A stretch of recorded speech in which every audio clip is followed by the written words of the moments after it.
할렐루야. 아멘. 오늘은 성령 충만이라는 주제로 말씀을 같이 나누겠어요. 오늘 제목이 뭐예요? 성령 충만. 제목은 잊어버리지 않으셔야 되죠. 그래서 성령 충만. 교회가 세워지고 나서는 성령으로 하나님이 일을 하십니다. 그래서 그 성령이 인도하심을 따라 그 성령을 따라가는 것이 하나님의 자녀된 삶이다 라고 이야기했어요. 오순절 하나님은 시간표대로 일하세요. 하나님이 맨 처음에 우리에게 창조하신 것이 바로 시간의 창조입니다.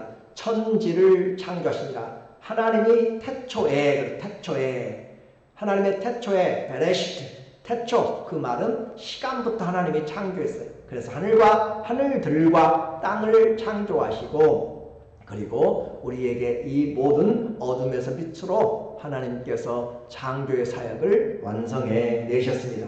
그리고 그 시간에 하나님께서 우리에게 때가 되매 독생자를 보내시고, 때가 되매 기약이 이르러서 주님이 올라가시고 오순절 약속한 성령을 우리에게 보내주셨어요. 하나님은 하나도 말씀이 틀리지 않고 그대로 성취됩니다.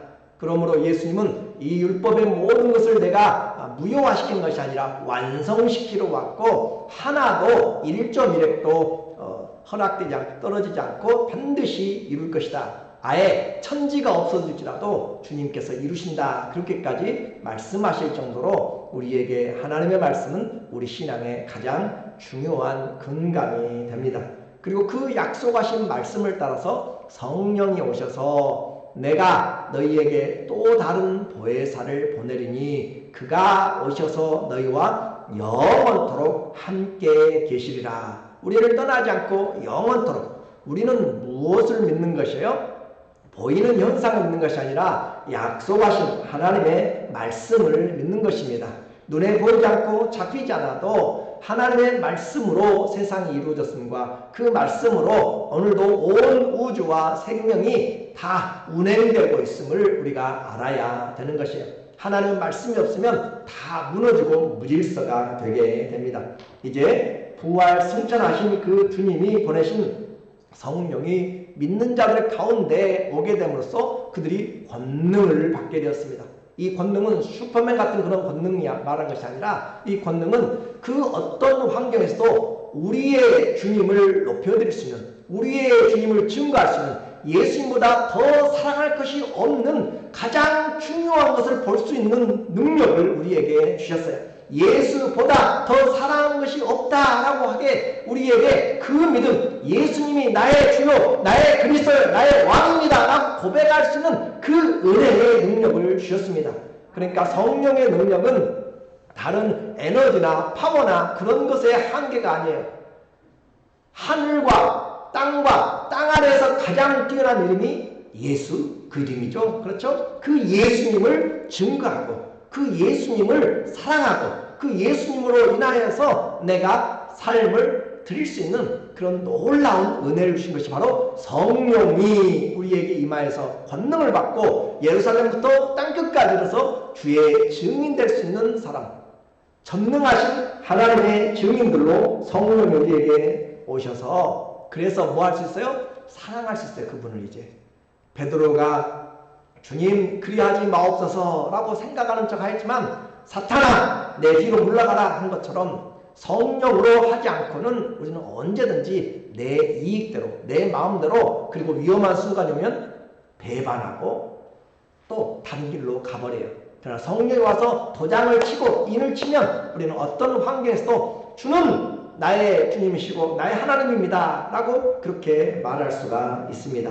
하나님을 사랑할 수 있는 능력이 가장 큰 거잖아요. 그죠? 이 세상에서 사랑보다 강한 것이 없어요. 그런데 그 주님을 사랑할 수 있는 능력을 누가 주셨어요? 예수님이 보내신 성령으로 우리에게 주님을 이 돈보다, 이 자녀보다, 이 우상들보다, 그 어떤 세상의 성공보다, 그래서 주일날 바쁜데 더운데 이 자리에 와서 예배드리고 있잖아요. 무엇 때문에요? 예수님이 가장 귀하기 때문에. 이 세상 부귀와 이 세상 명예와 이 세상 행복과도 바꿀 수 없는 것을 우리는 알고 믿기 때문에 성령이 예수님을 주로 고백하게 만든 줄로 믿습니다. 이제 성령이 오시면 이렇게 인격적으로 주님을 사랑하도록 그렇게 해갑니다. 점점 커가면서 부모의 사랑이 깊이 다가오죠. 자라가면서 결혼하게 되고 그러면서 자녀를 키우면서 깊이 또 떠나갈 때가 되었을 때도 잊지 못하는 것이 부모의 사랑인 것처럼 우리가 성령이 우리 안에 오시면 예수님에 대한 사랑, 하나님의 사랑이 가면 갈수록 커지는 것이에요. 그래서 바울은 내가 죄인 중에 왕초다 라고 얘기하잖아요. 그렇게까지 하면서 내가 주님을 사랑합니다 라고 그렇게 고백할 수밖에 없는, 하나님의 성령이 오시면 누구를 사랑하게 만들어요? 우리 주님을 사랑하도록 만드는 것입니다. 그래서 성령은 인격적이세요. 성령이 우리가 와서 다스리면 우리를 인격적으로, 그러나 반대로 귀신에게 붙잡히게 되면, 귀신에게 붙잡혀서 살게 되면 어떻게 해요? 인격이 상실돼요. 인격이 상실되니까 마음대로 소리 고래고래 지를 수 있고, 그리고 마음대로 그냥 사람 관계에서 욕도 하고 마음대로, 여러분 귀신 들린 사람 아시죠? 인격이 사라져요. 누구에게 잡혀서? 귀신에게 잡혀서. 그러나 성령은 우리의 인격을 최대한 더 성숙시켜 나갑니다. 그러므로 자녀는 자녀답게, 부모는 부모되게 그렇게 하시면서 하나님은 하나님의 합당한 영광을 돌려드리고, 나는 주님 앞에 은혜 받은 자로 살게 우리의 인격에서 마음과 힘과 뜻과 정성을 다해서, 목숨을 다해서 주님을 사랑하게 성령이 우리에게 만드세요. 그래서 성령 충만하면 우리의 인격이 변화되기 시작하는 것이에요. 예수님도 성령으로 잉태되셔서 자라가시면서 점점 사람들에게, 하나님에게 사랑받기 시작하잖아요. 누가복음 2장 52절에 보면은 예수는 지혜와 키가 자라가며 하나님과 사람에게 더욱 사랑스러워 가시더라. 지혜와 키가 자라가면서 육신적으로만 자라는 것이 아니라 멘탈, 정신적으로도 영적으로도 우리가 자라가야 되는 것이에요. 성령이 자라가고 사랑스러워 가시더라. 사도행전 10장 38절에 하나님이 나사렛 예수에게 성령과 능력을 기름 붓듯 하셨음에 그가 두루 다니면서 악한 일을 하는 것이 아니에요. 성령 임하면 하나님의 모든 선한 일을 위하여 우리가 지음을 받았음을 알게 됩니다. 그래서 성령 임하시니까 그가 두루 다니시면서 선한 일을 행하시고, 선한 일이 누구의 일이에요? 하나님의 일입니다. 하나님만 선한 분이세요. 우리가 아무리 선하다고 해도 죄 가운데 있는 것이에요. 그래서 하나님만이 선하시고 그 선한 일을 행하시고 마귀에게 눌린 모든 사람을 고치셨으니 이는 하나님이 함께 하셨습니다. 하나님이 성령을 부어주시고 또 그에게 선한 일을 하게 하셨다. 오늘 성령이 우리에게 충만하게 임하면은 우리의 인격이 선한 일을 행하도록 그렇게 나가게 되고, 거짓말 10번 하다가 5번으로 2번으로 점점 할 때마다 바로 그냥 마음이 편하지가 않아요. 그래서 하나님 앞에 살아가게 되면은 지극히 작은 것까지도 다른 사람들은 관심이 없어요. 그런데 바울은 날마다 죽노라고 그렇게 고백할 수밖에 없어요. 왜냐하면 죄된 세상에서 살아가는 우리의 모습을 보니까. 그래서 우리의 정과 욕심을 십자가에 못 박고 날마다 죽는다라고 이렇게 이야기를 했어요. 예수님에게 임하셨던 성령이 제자들에게 임하였습니다.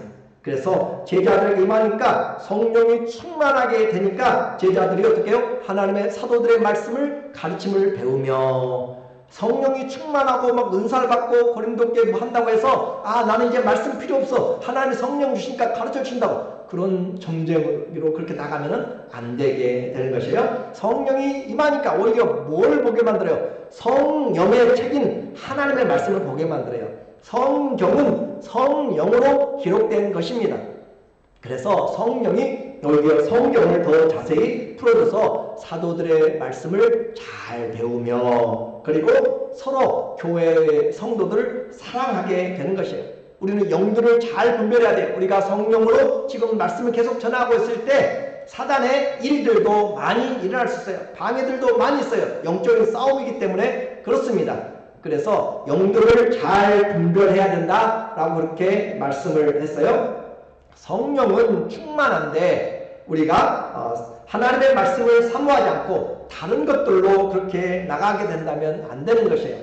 성령은 우리를 예수 그리스도 진리 가운데로 인도하십니다. 그래서 성령은 우리에게 분별을 하게 되는 것이에요. 성령을 받으면 우리는 분별을 하게 되는데, 예수 그리스도가 육신 입고 우리에게 오셨다는 것은 정말로 누가 뭐라고 해도 우리는 믿어야 되고, 그리고 그것을 부인하는 자들이 거짓령이고, 예수님이 바로 그 그리스도입니다. 그러니까 누가 어떤 기적을 행하고 하늘에서 불을 내리고 무엇을 한다 할지라도 내가 재림의 주, 내가 그리스도라고 하는 자들에게는 돌아서고 다시는 인사도 하지 말고 만나지도 말고 협조해서도 안 되는 것이에요. 그래서 성령이 오시는 목적은 우리에게 무엇을 행하기 위한 것인가? 우리를 예수님의 증인되게 하는데, 그냥 가서 예수 믿으시오 라고만 하는 것이 아니에요. 우리로 하여금 준비를 하게 만들어요. 성령 오셔서 우리에게 하나님의 말씀을 사모하게 만들어요. 하나님 말씀이 달아오기 시작하고, 하나님의 꿀보다 더 달고 또 정금보다 더 가치가 있고, 하나님의 말씀이 성령의 검으로 죄들을 잘라 쪼개는, 그래서 성령이 임하면 거룩으로 우리를 세워나가는 것이에요. 하나님의 말씀에 어긋나게 되면 마음이 편하지가 않다라고 하는 것이에요. 성령은 그리스도를 닮아가게 만듭니다. 성령은 예수님을 세우고 교회를 세워가게 만들어요. 성령이 충만한데 교회가 깨진다, 그건 성령이 충만한 역사가 아닙니다. 성령은 하나 된 것을 힘써 지키는 영이에요. 그래서 우리로 하여금 성령의 역사를 악한 영들과 잘 분별을 해야 돼요. 왜냐하면 이와 같은 것들이 앞으로 수많이 일어나게 되고, 말세가 되면 될수록 거짓 그리스도와 적 그리스도의 그런 사람들이 나타나서, 교사들이 나타나서 할 수만 있으면 믿는 자들도 미혹하고 믿음에서 떠나게 하려고 하기 때문에, 그래서 꿈을 꿔요, 환상을 봐요, 계시를 들어요. 그런데 그것으로 우리는 성경을 앞서가게 되면 안 되는 것입니다. 하나님의 모든 계시요, 모든 또 꿈이요, 모든 환상과 모든 것의 종합 세트가 무엇인가? 종합이 바로 성경입니다. 성경이 우리의 모든 것의 가장 중요한 계시요, 꿈이요, 환상이고 예언입니다. 그 성경이 완성이 되었어요. 그렇기 때문에 우리는 그것으로 우리의 것들을 분별하고 올바로 나가야지, 이 설교보다 나중에 예배 끝나고 어떤 사람이 꿈을 꾸고 예언을 하고 뭘 해서 이 사람 맞았더라 하면은 그 사람에게 모여가지고 그 사람의 이야기를 듣느라고 목사님 설교는 상관없어요. 교회에 왜 와요? 그 사람에게 오늘 일이 궁금해요, 내일 일이 궁금해가지고 물어보고, 그런 것에 넘어가게 되면 교회는, 하나님은 절대 그렇게 역사하지 않아요. 하나님의 역사를 우리가 잘 봐야 돼요. 왜냐하면 이와 같은 일이 많이 일어나기 때문에, 성령을 주장하는, 그래서 성령의 충만과 성령의 그런 은사들을 주장하는 데서 이와 같은 악한 영들의 역사도 많습니다. 이 지역에도 순부분께 아주 어떤 목사님 이야기 하신 거예요. 성령 하다 보니까 어떤 성도가, 새신자가 와가지고, 하나님의 성령이 나로 하여금 당신의 목사님에게 안수하라고 했다고. 참 기가 막힌 일이죠. 성령께서 그렇게 목사님에게 안수해주라고 했다고. 예배 끝나고 왔어요. 그러면 어떻게 해야 돼요? 그렇습니까 하고 그렇게 안수 받아야 돼요? 아니요. 하나님은 절대 혼자 인격적이 아니라 인격이신 하나님이시기 때문에 그냥 한 사람에게 그렇게 하지 않아요. 그래서 아나니아에게도 또 바울에게도 하나님이 양쪽 다 성령으로 말씀해 주십니다. 아나니아가 올 것이고 너는 가서 바울에게 안수하라고 양쪽 다 이야기를 해요. 그래서 지혜롭게 목사님이, 성령님은 나한테 당신이 안수한단 말 한 적이 없습니다 라고 그렇게 해요. 무슨 말씀인지 이해가 되세요? 그래서 우리가 속으면 안 된다. 속으면 아무리 뭘 보고 여기서 귀신도 사탄도 광명한 천사로 변장한다고 우리에게 고린도후서 11장 14절 13절 14절에 우리에게 말씀한다고요. 그래서 우리는 보이는 것, 영광스러운 것, 그런 것으로 넘어가면은 다 망하게 되고, 영원히 변치 않는 하나님의 말씀을 잘 봐야 된다라고 하는 것이에요. 그래서 진리의 말씀이 이와 같이 목회자의 설교보다, 성경 말씀보다 어떤 꿈의 해몽이 내가 그런 것들로 앞서 나가게 되면은 빠져나와야 돼요. 궁금하네, 잘 맞네 하고 소문내고 그 사람에게 가는 것이 아니라, 우리는 교회는 진리의 말씀과 그리스도를 믿는 믿음의 반석 위에 세워져 있지, 꿈과 계시와 환상 위에 교회가 세워지지 않습니다. 믿습니까? 하나님의 말씀과 성령이 우리에게 주신 그 믿음의 고백 위에 세워지는 것이에요. 교회는 바로 이와 같이 풍수지리의 몇 자리를 쓰듯이 꿈과 환상과 계시로 교회가 세워지지 않기 때문에 속으면 안 되는 것이에요. 누구누구의 환상에 사로잡혀도 안 되는 것이고 귀신같이 알아맞힌다고 해서 가도 안 되는 것이에요. 사기꾼이 처음부터 만나가지고 사기칩니까? 그렇지 않죠. 만나서 신뢰를 쌓아, 신뢰. 나름대로 신뢰를 열심히 쌓아요. 그러다가 나중에 한 방에 그냥 완전히 무너뜨리죠. 당해보시고 들어보셔서 아시잖아요. 그렇죠? 거짓 그리스도 양의 탈을 입고 온다고 하죠. 양의 탈을 쓰고. 그래서 속으면 안 되는 것이에요. 보는 것으로 듣는 것으로 하지 말고 하나님의 말씀에 빛을 비추어서 그것을 봐야 된다. 성령에 충만하면 그래서 말씀을 배우게 돼요. 성령이 충만하면 하나님 이 꿈꾸고 저 꿈꾸고가 아니라 성령이 충만하면 어떻게 해요? 사도들에게 말씀을 배우는 것처럼 말씀을 배우기 시작하고 주님을 닮아가는 그런 성화로 그렇게 영광에서 영광에 이르게 하나니 주의 영으로 말미암음이니라. 고린도후서 3장 18절에 우리에게 말씀하고 있어요. 여러분이 조금만 깨어있다면 그렇게 제가 이렇게 구절들 이야기하면 여러분 마음 가운데 탁탁 떠오르면은 얼마나 좋은 설교를 제가 편하게 하겠어요? 근데 그런 부분이 안 되니까 우리가 서로가 힘들어지는 것이죠. 자, 우리에게 이처럼 하나님의 말씀이 우리에게 왔을 때, 성령이 왔을 때 우리를 그리스도를 사랑하게 만들고 그리스도를 닮아가게 만들고 진리를 사모하게 만들고 하나님의 뜻이 내 뜻이 돼요. 그렇죠? 아버지의 뜻이 내 뜻이 되는 건 성령의 뜻이지, 성령 충만해가지고 여러분의 뜻을 이루라고 그냥 100만 분을 이루라고 그렇게 하는 것으로 속아 넘어가면 안 된다라고 하는 것입니다. 다시 말씀드립니다. 성령 충만하다고 하는데 다투고요, 말이 시끄럽고요, 자기 것을 챙기고요, 예수가 드러나지 않고 삶의 변화가 없는 그런 일이 있으면 거짓에 속고 있는 것이에요. 자신도 속고 여러분도 속고. 성령은 개개인의 궁금한 오늘과 내일 장래의 일들에 대해서 예언의 주님이 아니십니다. 하나님은 오늘 우리에게 성령이 오시면 우리를 모든 진리 가운데로 인도하시니 그 가운데서 필요한 하나님의 은혜들로 우리에게 보여주시는 것이에요. 그래서 변화된 삶으로 성도들의 삶이 바꿔집니다. 성령 임하니까 삶이 어떻게 해요? 변화돼서 이전과는 달라지게 돼요. 보는 눈이 달라지게 되고요, 듣는 귀가 달라져요. 세상에는 돈 버는 것에 귀가 번쩍번쩍 했는데 이제는 그 돈보다 주의 말씀이 더 번쩍번쩍 눈에 띄는 것이에요. 왜 그래요? 하나님의 말씀이 점점 성령을 충만하게 만들고 성령이 충만하니까 하나님의 말씀을 깨닫게 되고 이렇게 좋은 사이클이 돌아가게 되는 것이에요. 요한복음 3장 34절에 보면 하나님이 보내신 사람은 하나님의 뭐예요? 말씀을 하나니, 하나님께로부터 왔는데 무슨 이야기만 해요? 꿈만 꾸고, 아니요, 하나님의 말씀, 하나님의 말씀, 하나님의 말씀을 하니 구약시대는 말씀이 적을 때는 또 꿈을 꾸고 이야기할 수 있겠죠. 그러나 신약에서는 하나님의 이미 요한계시록에 완성이 되었습니다. 그러므로 하나님의 말씀 하나니 이것은 하나님이 무엇을 부어주시기 때문에 성령을 우리에게 부어주시니까 뭘 말해요? 하나님의 말씀한다고. 성령이 부어주니까 다른 장래 이야기를 말하는 것이 아니고 하나님의 말씀을 이야기한다. 말씀을.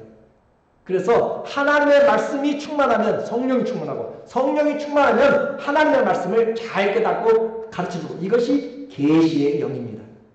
하나님의 계시가 성령이 임하면 자녀들이 예언할 것이고 그 예언이 말씀을 풀어주는 것이 계시의 예언이에요. 하나님의 말씀 우리에게 이미 처음부터 영원까지 다 와 있습니다. 우리는 모르고 믿는 것이 아니라 알고 믿는 것이기 때문에 말씀을 배우게 만들어요. 그리고 이렇게 기도하면서 혼자 독학하고 다 배운다고 신령한 채 하는 그런 잡단 우상 같은 무당에게 넘어가면 안 됩니다. 그래서 교회의 질서를 무너뜨리는 것들도 바람직하지 않고 이단들도 이렇게 권위 직분들을 좀 이용해가지고 뭐 가짜 전도사, 가짜 목회자, 가짜 선교사 그렇게 해가지고 다니면서 교회를 무너뜨리면 안 되는 것이에요. 다시 말씀드립니다. 내가 경험한 것보다 더 중요한 것이 하나님의 말씀입니다. 제 말이 아니고 성경이 그렇게 하고 있어요. 베드로후서 1장 19절에 보면은 베드로가 돌아가실 때가 됐어요. 사도 베드로가 죽을 때가 되었어요. 그러니까 이 제자들에게 또 이 편지를 받는 자들에게 편지를 쓰면서 이야기하는 것이에요. 내가 주 앞에 갈 날이 가까이 왔으니 하면서 하는데 내가 누군지 아느냐? 나는 주의 영광을 본 사람이다 라고 이렇게 이야기해요. 어떤 영광을 봤어요? 변화산에서 변화되는 마태복음 17장에 나오는 것처럼 변화산에 베드로와 야고보와 요한이 올라가서 그 변화산에서 예수님이 빛보다도 더 하얗게 그 빛나게 변하는 것을 보았죠. 엘리야와 모세도 보았죠. 그 영광의 자리에 내가 그걸 본 사람이다 그 말이에요. 내가 그걸 봤는데 이제 하는 말이에요. 보았는데 또 우리에게 본 것으로 끝나지 않고 이제 성경이 완성되고 완전히 써가고 있으면서 우리에게 더 무슨 예언이 있어요? 확실한 예언이 확실한. 베드로가 경험한 것보다 너희 더 확실한 예언이 있어요. 어두운 데를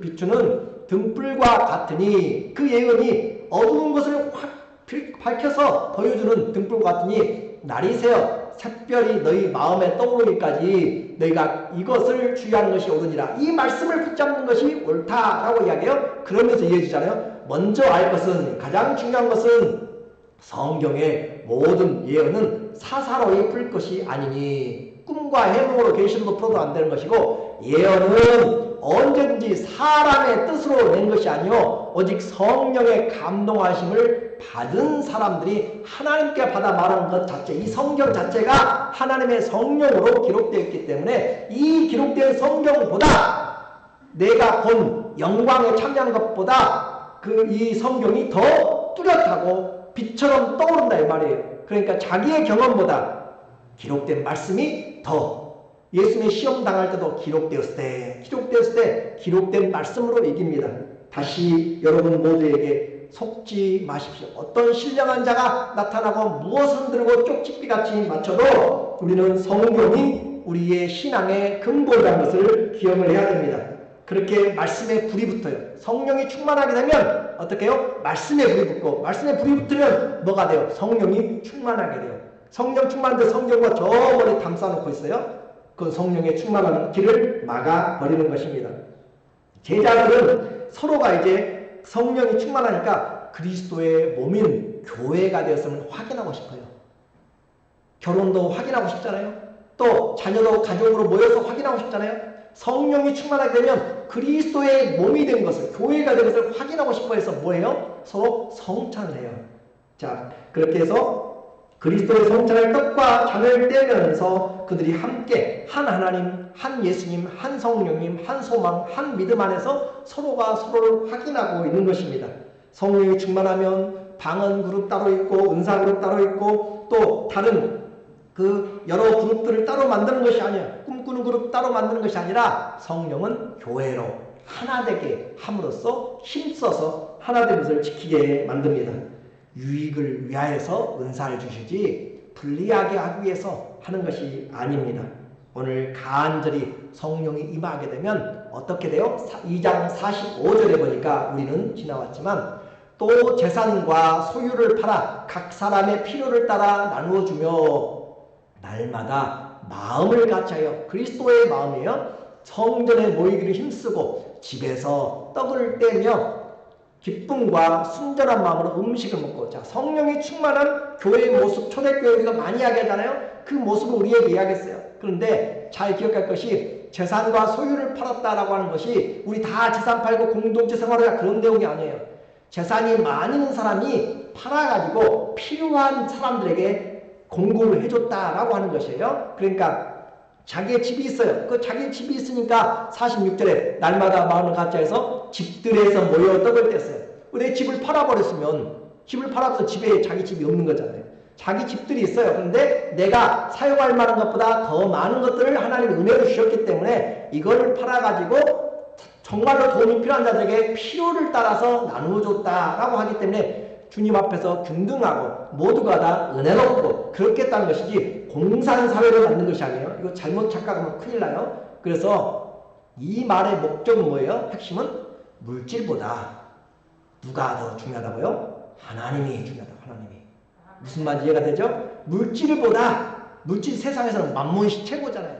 근데 그 물질보다 하나님 사랑이 더 크기 때문에 내가 그것을 잘라서 어느 정도에 팔아서 가난한 힘들고 어려운 사람과 함께 나눠줌으로써 그들도 주님을 찬양하며 예배드리고 함께 모여서 그리스도의 교회가 기쁨으로 함께 회복되는 그 영광을 보게 되는 것이란 말이에요. 물질보다 주님이 높아진다는 것을 바로 성령이 충만하니까 이제까지는 물질을 위해서 아침부터 저녁까지 그렇게 살았는데 뚜리잡 뛰면 살았는데 그것이 아니란 말이죠. 하나님 앞에 주님이 내 안에 오시니까 주님을 바라보게 되고 마음을 같이 하게 되고 모이기를 힘쓰게 되고 사랑하는 사람들이 보고 싶어요.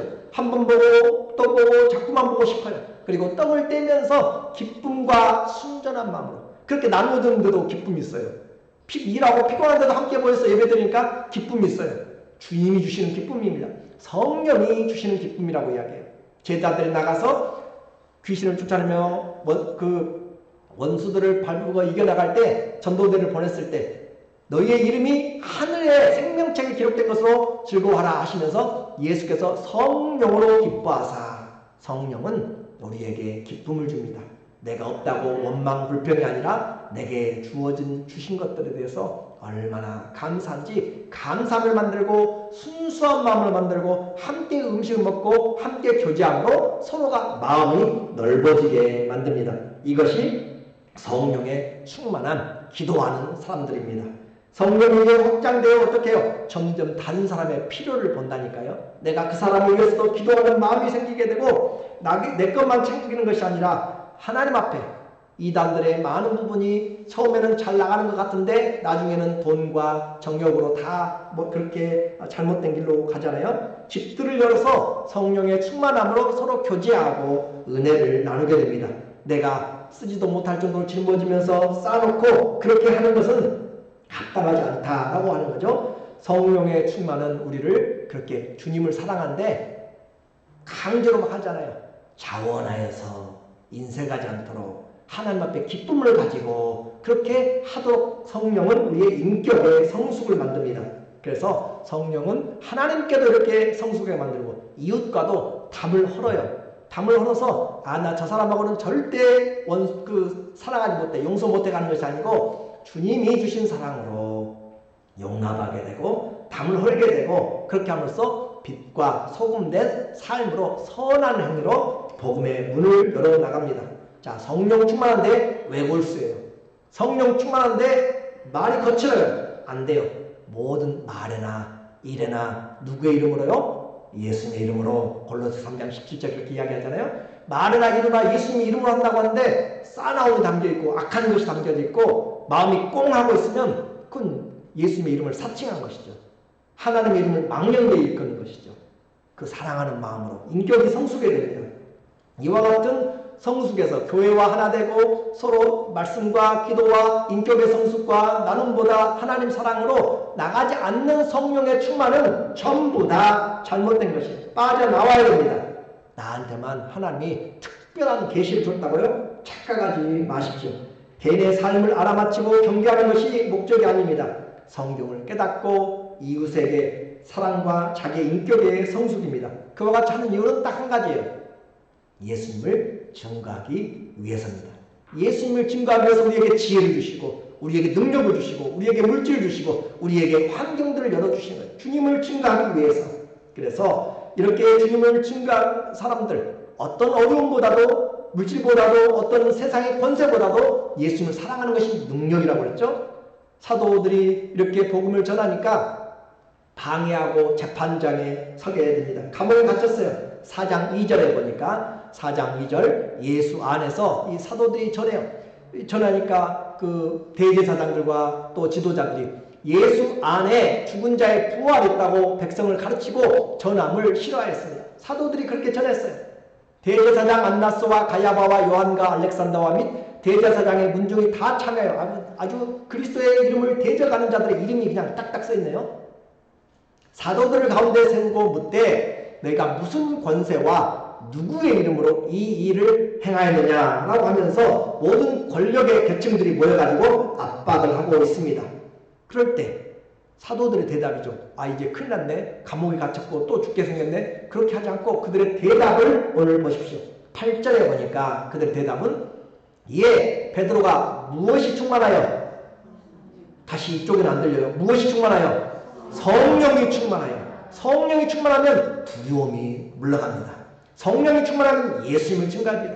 성령이 충만하여 이르되 백성의 관리들과 장로들아 너희와 모든 이스라엘 백성들은 알라 라고 하면서 아주 담대하게 씁니다. 담대하게. 성령이 임하게 되면 담대하게 됩니다. 그렇게 해서 너희가 십자가에 못 박고 하나님의 죽은 자 가운데 살리신 나사렛 예수 그리스도 그 이름으로 이 사람 안진뱅이가 지금 일어났다 그 말이에요. 이 사람이 건강하게 되어 너희 앞에 섰느니라 라고 그렇게 담대합니다. 그리고 성령이 충만하니까 이 기적 아무것도 아니다. 왜 하나님이 이 기적을 일으켰는가? 11절 오늘 본문의 핵심이죠. 11절에 이 예수는 이 이름으로 일어났잖아요. 다른 능력이 아니에요. 이 이름 너희가 죽인 이 예수의 이름이 이 예수는 너희의 건축자들의 버린 돌로서 진모퉁이의 머릿돌이 되었느니라. 진모퉁이의 머릿돌이 되었다. 또 코너스톤이든지 캡스톤이든지 같이 있어요. 그렇게 머릿돌이 됐는데 주님은 어떤 분이신가? 12절 같이요. 시작. 다른 이로서는 구원을 받을 수 없나니 천하 사람 중에 구원을 받을 만한 다른 이름을 우리에게 주신 일이 없음이라 하였더라. 아멘. 이 한마디가 지금 거기 백성들과 관료들과 다 있어도 이 말씀 한마디가 그 사람들에게만 아니라 오고 오는 모든 세상에서 이 말씀이 진리입니다. 그래서 이 인생의 건물 모퉁이들은 이 집은 인생을 말하는데 이 집을 단순히 짓는 것이 아니에요. 건물의 모퉁이 돌이나 이렇게 아치형으로 돼서 마지막에 올려놓는 캡스톤이나 그런 인생을 짓는 구원하는 그것만이 아니라 모든 인생의 가장 중요한 구원, 모든 인류의 어려운 세대에 가장 중요한 인류의 죄를 해결할 가장 중요한 구원의 이름이 바로 예수 그리스도 이름입니다. 그 이름, 그래서 어떤 종교는 또 고행도 하고 참선도 하고 여러 가지를 해요. 그러나 그 어떤 교주도 어떤 철학적 지식으로도 어떤 종교적인 방법으로도 구원을 얻을 다른 것을 주신 일이 없어요. 방법이 없어요. 오직 이 이름 외에는, 예수 이름 외에는 구원이 없다라고 하는 것입니다. 오직 예수, 그 예수만이 구원의 길이고 우리를 살리는 생명의 길입니다. 진리입니다. 이 선은 2000년 전에 되어졌지만은 그러나 오늘 이 시대에도 앞으로의 세대에도 그 이름 때문에 오늘 우리가 구원을 받았고 그 이름 때문에 오늘 이 자리에 있습니다. 예수님보다 더 귀한 것은 없습니다. 그 예수님보다. 그래서 성령이 충만하면 베드로가 성령이 충만하여 예수 그 이름만 증거했어요. 예수 그 이름이지 내가 꿈꾸고 환상 보고 계시를 이야기하면서 다른 잡다한 것들로 예수님의 이름을 가로막지 않았습니다. 구원의 길 예수님은 영원한 생명이 달려있는 가장 중요한 문제입니다. 여러분이 나이 들고 늙어가도 무엇을 하든지 예수 그 이름에서 벗어나면 안 되는 것입니다. 그 이름 때문에 사도들은 목숨을 걸었고 믿는 자들이 목숨을 걸었어요. 베드로가 이와 같이 고백하잖아요. 다른 이로서는 구원을 받을 수 없다. 그리고 지금 우리가 이 하나님 앞에서 누구 말을 듣겠느냐? 4장 20절에 보니까 4장 20절에 우리는 보고 들은 것을 말하지 않을 수 없다. 하나님 앞에서 어떻게 사람들 말을 듣겠냐? 우리는 보고 들은 것을 말하지 않을 수가 없다. 그렇게 이야기하고 사도 바울은 사도행전 20장 24절에 내가 달려갈 길과 주 예수께 받은 사명 곧 하나님의 은혜의 복음을 증언하는 일을 마치려 하면은 나의 무엇조차도요 생명조차도 지금 조금도 귀한 것으로 여기지 아니하노라. 자기의 생명보다 예수님을 더 사랑할 수 있는 것이 뭐라고요? 성령이 충만하게 되니까. 그 성령이 충만하니까 순교도 하게 됩니다. 성령이 충만하니까 사자들이 물어뜯어도 그 아픔을 느끼지 못하고 그 아픔보다 주님이 더 귀하고, 그래서 성령이 우리를 인도해 나가서 끝까지 주님을 만나게 하시고 또 영광을 돌리게 함으로써 살아가는 것이에요. 자, 이제 결론입니다. 어떻게 성령의 충만을 받을 것인가? 이미 여러분에게 말했어요. 성령은 우리와 하여금 말씀에 불이 붙게 만듭니다. 말씀으로 우리를 인도하십니다. 성령으로 감동되었기 때문에 이 성령의 감동을 우리를 다시 불러내시는 것이에요. 그래서 성도들의 삶을 성숙하게 만들어서 복음을 통하여서, 말씀을 통하여서 우리를 훈련시킵니다. 하나님의 일꾼 되게 만들어요. 디모데후서 3장 16절 여러분이 잘 아신 말씀이에요. 모든 성경은 하나님의 감동, 호흡으로 된 것으로 교훈하고 책망하고 바르게 하고 의로 교육하기에 유익합니다. 이것은 성경은 이렇게 함으로써 하나님의 사람으로 온전하게 하며 모든 선한 일을 행할 능력을 갖추게 하려 함이라. 성령의 충만은 성령의 말씀인 성경으로 우리를 인도해서 하나님의 사람으로 예비되게 만들어요. 성령 충만한데 예언도 하고 방언도 하고 통역도 하고 뭐 여러 가지 별것을 다 하는데 하나님의 말씀을 가까이 하잖아요. 그건 잘못된 것에 갈 수가 있습니다. 우리는 분명히 알아야 돼요. 성령은 하나님의 말씀으로 인도해서 하나님의 사람으로 온전하게 만들어갑니다. 또 어떻게 해야 성령의 충만을 받아요? 하나님의 말씀 안에서 하나님의 도우심이 없으면 안 된다라고 하는 것을 알면서 기도의 사람으로 만들어가요. 31절 4장 31절에 보면 베드로와 사도들과 백성 교회가 함께 모여서 기도합니다. 빌기를 마침에 다함에 모인 곳이 진동하더니 무리가 다 무엇을 받아서 무리가 다 함께 모인 다 성령이 충만하여 담대히 무엇을 전하니라? 하나님의 말씀을 전하니라. 꿈과 환상과 계시를 전한 것이 아니고 하나님의 말씀을 전한 것이 성령의 충만입니다. 어떨 때 됐어요? 기도하니까 성령이 충만해요. 우리는 이 시대에 누가 뭐라고 해도 하나님의 말씀과 기도하지 않으면 세상을 이기지 못합니다. 육신의 충만으로 살아가요. 얼마나 배웠든지 얼마나 가졌든지 건강하든지 문제가 아니에요. 하나님을 의지하는 것은 주님을 사랑하도록 성령이 내 안에 오셔서 그렇게 만들어 갑니다. 오늘 우리 모두가 이와 같은 성령의 충만에서 벗어나거든 돌아와야 됩니다.